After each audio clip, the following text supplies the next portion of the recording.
النوم. شنو هي آلية النوم؟ هسه علماء الفيزياء وعلماء البدن وبعض ما يتعلق بعلم النفس يفسرون النوم بتفسيرات، ولكن لاحظوا الباري عز وجل كيف يفسر لنا عملية النوم. ولو العلم الطب وسائر الدراسات المتعلقة بهذا ترجع إلى القرآن والسنة تجد علوم كثيرة وفتوح كثيرة في هذا.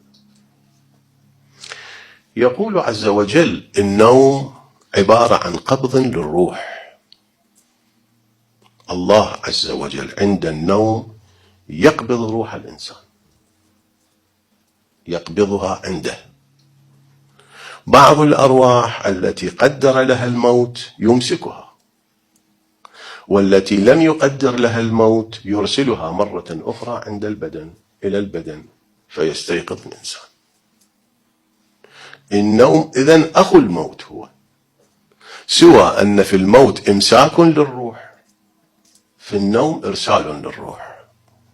يا روح، الروح الإنسانية، مو ذكرنا سابقا أكو روح نباتية وحيوانية وإنسانية؟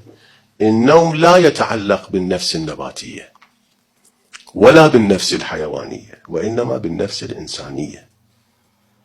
لاحظوا ماذا يقول الباري عز وجل: الله يتوفى الأنفس حين موتها.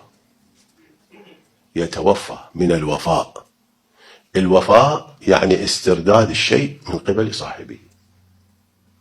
الشخص إذا كان مديونا ثم يسدد الدين يقول وفى بدينه، يقال إيفاء الدين، لأن المالك قد أعطى ماله له ثم استرده منه، يسموه وفاء.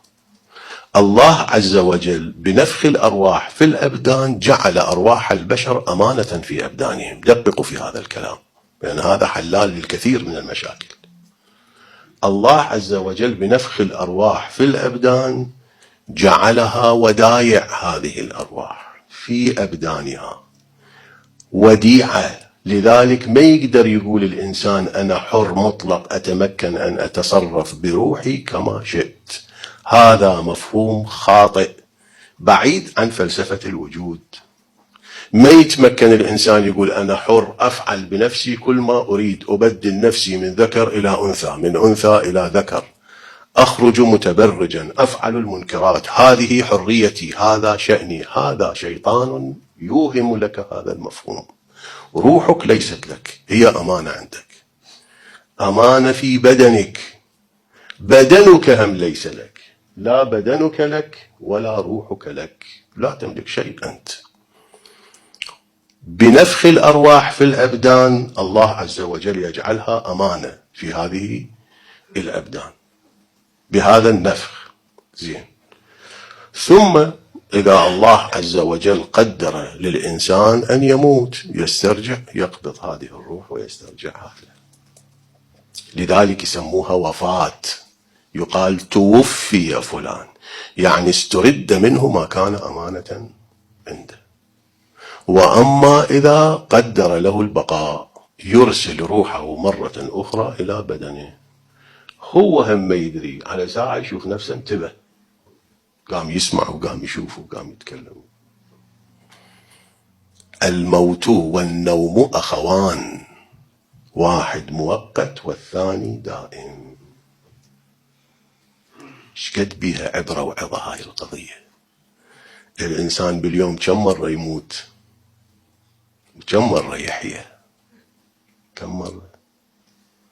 أقل شيء أنه فترة من النوم ينام 6 ساعات 7 ساعات 8 ساعات، هذا موت.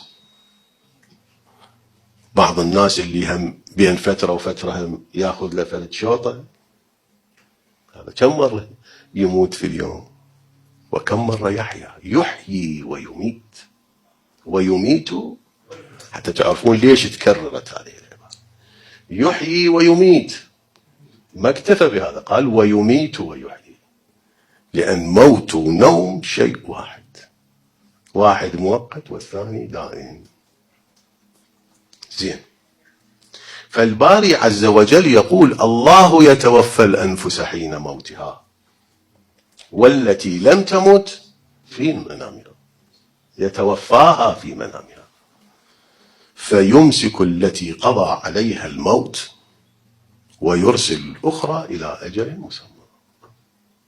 لأن هاي الإرسال هم مؤقت، يجي فرد يوم الإنسان هم يصير قبض روحه، يصير كائن يموت.